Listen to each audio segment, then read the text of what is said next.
Hello friends, welcome back to my channel. চেখে দেখো। আশা করি তোমরা সবাই ভগবানের আশীর্বাদে ভীষণ ভীষণ ভালো আছো। আমিও কিন্তু খুব ভালো আছি তোমাদের ভালোবাসায় আর তোমাদের আশীর্বাদে।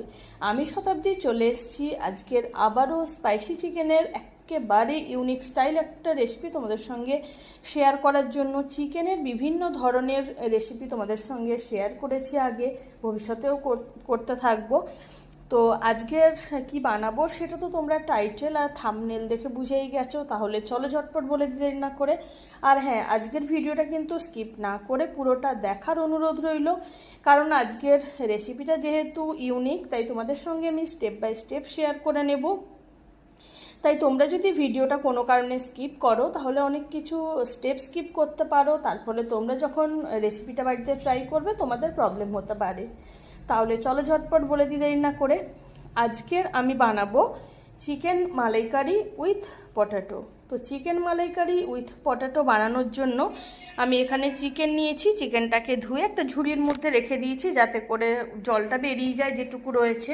নিয়েছি আলু, যেরকম আমরা মাংসের আলু নিই সেভাবেই আলুগুলোকে বড় বড় করে কেটে নিয়েছি পেঁয়াজ কুচি, এখানে নিয়েছি ফ্যাটানো টক দই, এখানে নিয়েছি আদা রসুন আর কাঁচা পাকা লঙ্কার মিহি পেস্ট, এখানে নিয়েছি গোটা জিরে গোটা গরম মশলা নিয়েছি, আর লাগবে তেজপাতা। তো যাই হোক, আরও কিছু জিনিস আছে যেগুলো আমি রান্নার মাঝখানে তোমাদের সঙ্গে শেয়ার করতে থাকবো। লাগছে কাশ্মীরি রেড চিলি পাউডার, লবণ, ঘি লাগছে, হলুদের গুঁড়ো লাগছে দুধ। আর এখানে একটুখানি দেখাই তোমাদেরকে কি নিয়েছি চারমগজ, পোস্ত, আমন্ড আর কাজু। এগুলোকে ভিজিয়ে রেখেছি ভালো করে, একটুখানি ধুয়ে পরিষ্কার করে ভিজিয়ে রেখেছি যাতে এর একটা মিহি পেস্ট বানানো যায়। তো কখন কোনটা লাগবে সেটা তো তোমরা পুরো ভিডিওটা দেখলে জানতেই পারবে। তো সবার প্রথমে আমি আলুর মধ্যে মাখিয়ে নেব কিছুটা হলুদের গুঁড়ো, যেমনটা প্রত্যেকবার করে থাকি। তাতে করে আলুগুলোকে যখন ভাজা হবে না, খুব সুন্দর কালারফুল দেখতে লাগে। এটা কিন্তু আমার নিজস্ব মতামত, সেটা তোমরা যদি চাও সেটাকে সাদাও রাখতে পারো আলুগুলোকে, কোনো ব্যাপার না। তো আলুগুলোতে এখন হলুদের গুঁড়োটা মাখিয়ে নিচ্ছি। আর প্রতিটা মশলা কখন কিভাবে ইউজ হবে, আরও কিছু জিনিস লাগবে যেগুলো আমি রান্না করতে রান্নার মাঝখানে যখন যেটা লাগবে সেই মতো করে তোমাদের সঙ্গে শেয়ার করতে থাকবো। তো এখন সমস্ত কিছু মোটামুটি রেডি করে নিয়েছি। তো চলো এখন সোজা চলে যাব রান্নাতে।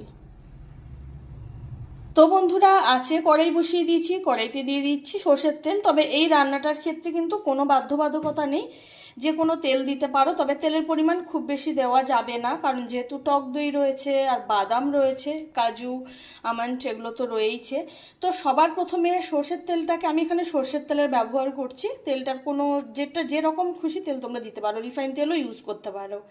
সবার প্রথমে সর্ষের তেলটাকে খুব ভালো মতো ধোঁয়া ওঠা গরম করে নেব, যাতে করে সর্ষের তেলের যেন কোনো রকম কোনো কাঁচা গন্ধ না ছাড়ে, সেটা কিন্তু অবশ্যই খেয়াল রাখতে হবে। সর্ষের তেলটা কিন্তু এখন একদম ধোঁয়া ওঠা গরম হয়ে গেছে। তো এখন সবার প্রথমে তেলের মধ্যে দিয়ে দেব হলুদ মাখানো আলু।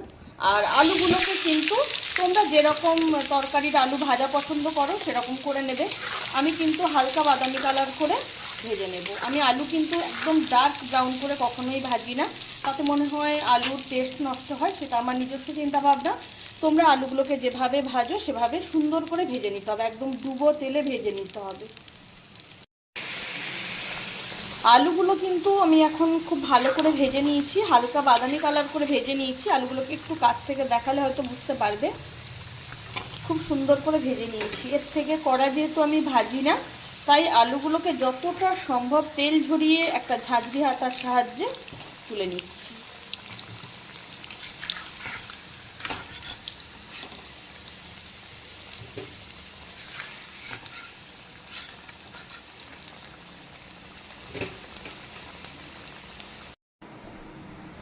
তো আলুগুলোকে ভেজে তেল থেকে তুলে নিয়েছি। এখন আলু ভাজার তেলেই আমি দিয়ে দেব ঘি। আর একটা কথা, আমি এখানে কাজু আমন্ড চারমগজ এগুলোকে আমি জলে ভিজিয়ে রেখেছি, তোমরা চাইলে অবশ্যই ঘিয়ে ভেজেও তুলে নিতে পারো।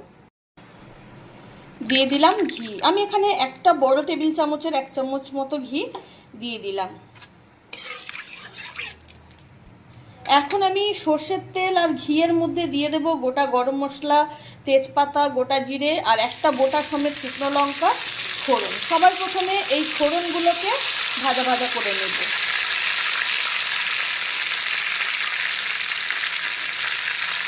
তো এখন কিন্তু গোটা গরম মশলা, তেজপাতা, গোটা সমেত শুকনো লঙ্কা আর গোটা জিরে এগুলো কিন্তু ভাজা ভাজা হয়ে গেছে। এখন আমি কড়াইতে দিয়ে দেব পেঁয়াজ কুচি।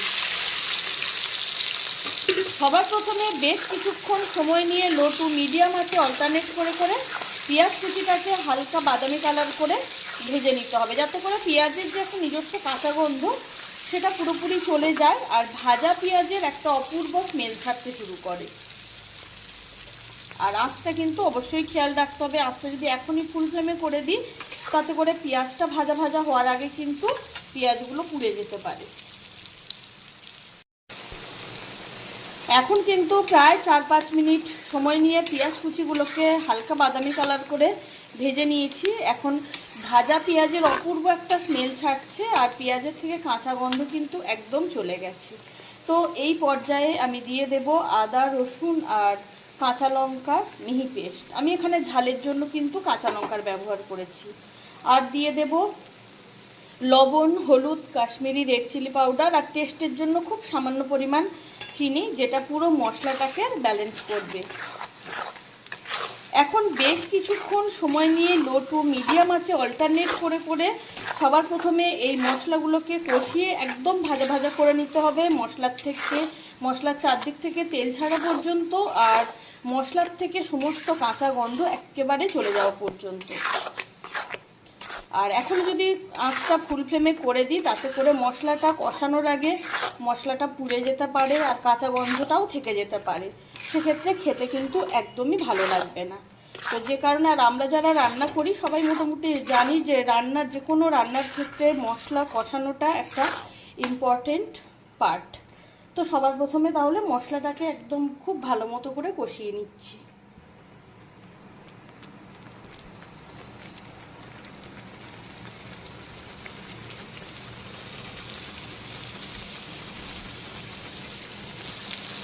এখন প্রায় 5-7 মিনিট সময় নিয়ে ভালো করে লো টু মিডিয়াম ফ্লেমে অল্টারনেট করে করে পুরো মশলাটাকে কষিয়ে একদম ভাজা ভাজা করে নিয়েছি।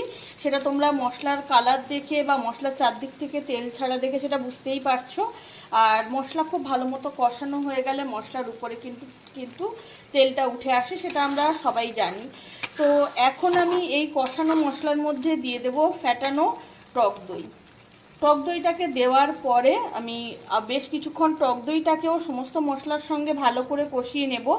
আর একটা কথা, যতক্ষণ টক দইটাকে ভালো করে কষিয়ে নিচ্ছি তার মাঝখানে আমি আমন্ড, কাজু, চারমগজ আর পোস্তর একটা মিহি পেস্ট রেডি করে নেব।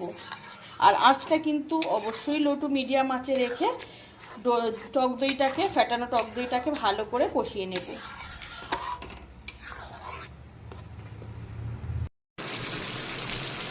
তো বন্ধুরা, টক দইটা দেওয়ার পরে বেশ কিছুক্ষণ সময় নিয়ে দইটাকে খুব সুন্দর করে কষিয়ে নিয়েছি। আর দইটাকে না ভালো মতো কষিয়ে নিলে টক দইয়ের যে একটা গন্ধ সেটা হয়তো অনেকে পছন্দ করে, ব্যাপারটা আলাদা, কিন্তু সেই গন্ধটাও কিন্তু অনেকটা চলে যায়। খুব সুন্দর একটা গন্ধ কিন্তু চলে আসে, খুব সুন্দর একটা স্মেল চলে আসে। তো এখন আমি এর মধ্যে দিয়ে দেব আমন্ড, কাজু, পোস্ত আর চারমগজের মিহি পেস্ট। এখানে একটা কথা তোমাদেরকে আমি একটুখানি বলে রাখতে চাইছি বন্ধুরা, সেটা হচ্ছে এইটা তোমরা চাইলে যখন চিকেনের যখন গ্রেভিটা ফুটবে বা একদম রান্নার শেষের দিকে তখনও কিন্তু তোমরা দিতেই পারো, কিন্তু আমি একটুখানি আগের থেকে কষিয়ে নিচ্ছি। তার একটাই কারণ, যেহেতু আমি এগুলোকে ভেজে নিইনি প্রথমত, আর দ্বিতীয়ত এখনও কিন্তু সেই লেভেলের ঠান্ডাটা যেহেতু পড়েনি, সেক্ষেত্রে এগুলোর জন্য কিন্তু তরকারিটা খুব তাড়াতাড়ি নষ্ট হতে পারে। এই কারণের জন্য আমি একটুখানি কষিয়ে নিচ্ছি। তো এখন এই মিহি পেস্টটাকেও 3 থেকে 4 মিনিট সময় নিয়ে মিডিয়াম টু হাই ফ্লেমে অল্টারনেট করে করে ভালো করে কষিয়ে নেব। তোমরা চাইলে কিন্তু অনায়াসে এটাকে যখন গ্রেভিটা ফুটবে, যখন চিকেনটা ফুটতে শুরু করবে গ্রেভির সঙ্গে, তখনও অনায়াসে দিতে পারো চাইলে।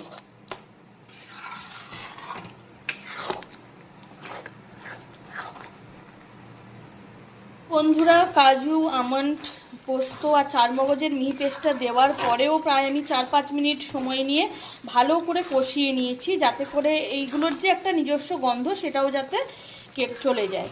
তো এখন আমি এই কষানো পুরো মশলাটার মধ্যে দিয়ে দেব চিকেন। ধুয়ে জল ঝরিয়ে রাখা চিকেনটাকে আমি এর মধ্যে দিয়ে দিলাম।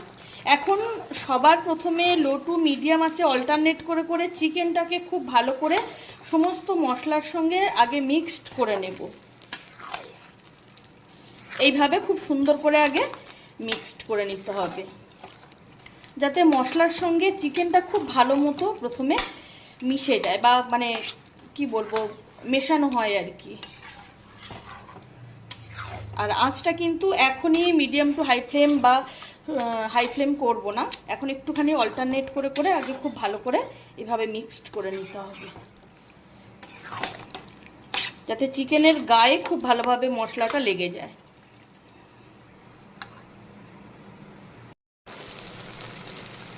তো বন্ধুরা, চিকেনটাকে খুব ভালো মতো সমস্ত মশলার সঙ্গে মিক্সড করে নিয়েছি। এখন আঁচটাকে মিডিয়াম টু হাই ফ্লেমে রেখে 5 থেকে 7 মিনিট সময় নিয়ে কি 10 মিনিট সময় নিয়ে প্রথমে চিকেনটাকে খুব ভালো করে কষিয়ে নেব।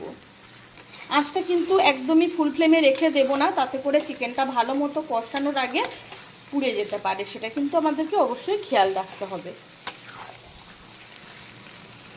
আর চিকেনটা যতক্ষণ কষানো হচ্ছে তার মাঝখানে আমি অন্য একটা আঁচে দুধটা গরম করতে বসিয়ে দিচ্ছি। দুধটাকে কিন্তু একদম ফুটিয়ে নিতে হবে।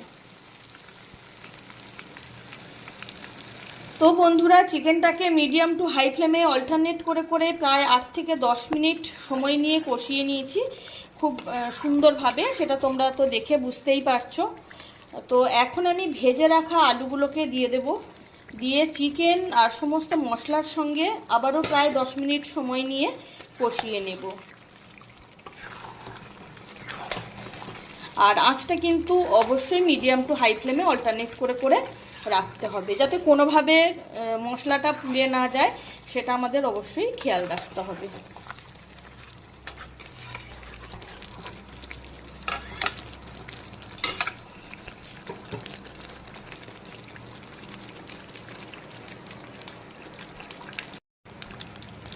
তো ভেজে রাখা আলুগুলো দেওয়ার পরে আলুগুলোকেও চিকেন আর মশলার সঙ্গে প্রায় 10 মিনিট সময় নিয়ে ভালো করে আবারও কষিয়ে নিলাম।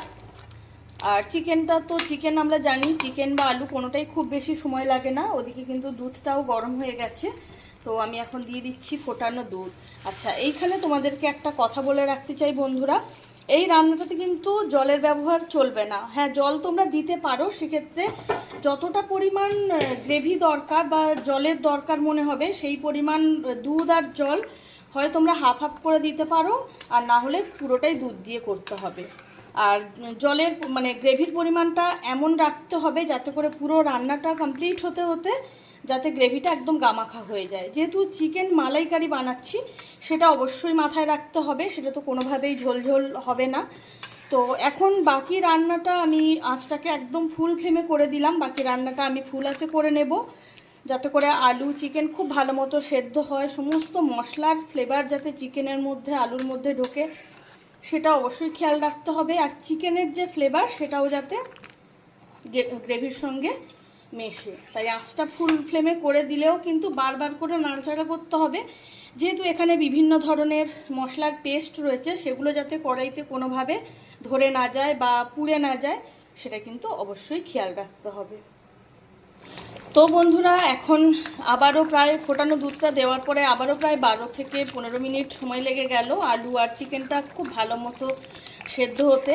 আর দেখে বুঝতেই পারছো গ্রেভিটাও কিন্তু একদম ঘন হয়ে গেছে, এটা কিন্তু ঠান্ডা হতে হতে আরও কিন্তু জমে যাবে। তো এখন আমি উপর থেকে কিছুটা ধনেপাতা কুচি ছড়িয়ে দেব, আর সেই সঙ্গে আমার আজকের রান্নাটাও একদম complete. Chicken malaikari with potato একেবারে রেডি।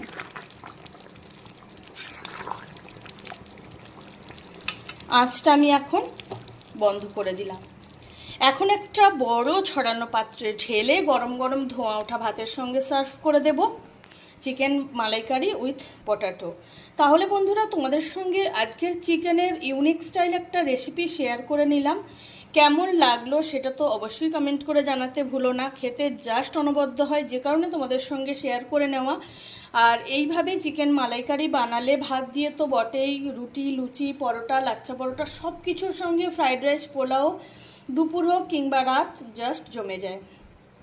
আমার আজকের রেসিপি যদি তোমাদের ভালো লাগে তাহলে অবশ্যই লাইক, কমেন্ট, শেয়ার করো। চ্যানেলটিকে সাবস্ক্রাইব করে দিও আরও অনেক নতুন ভালো ইউনিক স্টাইল রেসিপি পেতে।